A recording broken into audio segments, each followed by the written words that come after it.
అనుదిన బైబుల్ నిర్గమకాండము 1వ అధ్యాయము. ఐగుప్తులోనికి యాకోబుతో వచ్చిన ఇశ్రాయేలు పేర్లు ఏమనగా రూబేను, సిమ్యోను, లేవి, యోదా, ఇస్సాకారు, జెబులూను, బెన్యామీను, దాను, నప్తాలి, గాదు, ఆషేరు. వీరిలో ప్రతివాడును తన కుటుంబముతో వచ్చును. యాకోబు గర్భమున పుట్టిన వారందరూ 70 మంది. అప్పటికి యోసేపు ఐగుప్తులో ఉండెను.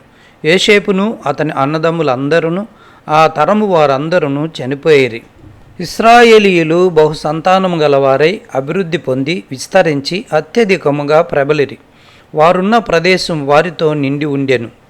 అప్పుడు యోసేపును ఎరగని క్రొత్త రాజు ఐగుప్తును ఏలనారంభించెను. అతడు తన జనులతో ఇట్లెను, ఇదిగో ఇశ్రాయేలు సంతతి అయిన ఈ జనము మనకంటే విస్తారముగాను బలిష్టముగాను ఉన్నది.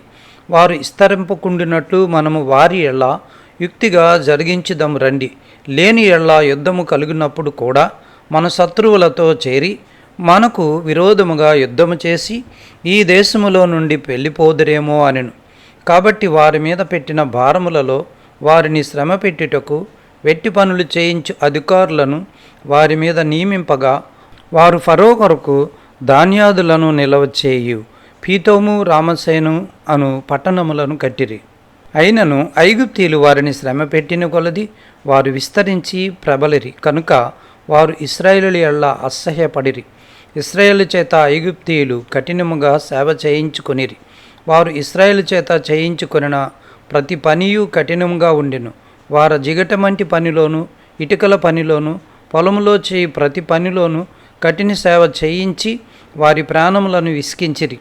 మరియు ఐగుప్తు రాజు సిఫ్రా, పోయా అను హెబ్రియల మంత్రసానులతో మాట్లాడి, మీరు హెబ్రీ స్త్రీలకు మంత్రసాని పని చేయించు వారిని కాన్పు పీటల మీద చూచినప్పుడు మగవాడైన ఎడల వాణ్ణి చంపుడి, ఆడుదైన ఎడల దాన్ని బ్రతకనీయుడని వారితో చెప్పెను.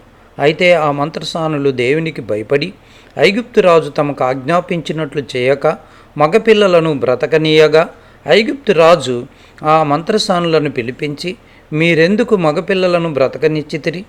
ఈ పని ఎలా చేసితిరని అడిగాను. అందుకు ఆ మంత్రసానులు, హెబ్రీ స్త్రీలు ఐగుప్తు స్త్రీల వంటి వారు కారు, వారు చురుకైన వారు. మంత్రసాని వారి యొద్దకు వెళ్ళక మునిపే వారు ప్రసవించియుందిరని ఫరోతో చెప్పిరి. దేవుడు ఆ మంత్రసానులకు మేలు చేసెను. ఆ జనము విస్తరించి మిక్కిలి ప్రబలెను. ఆ మంత్రసానులు దేవునికి భయపడినందున ఆయన వారికి వంశాభివృద్ధి కలుగజేసెను.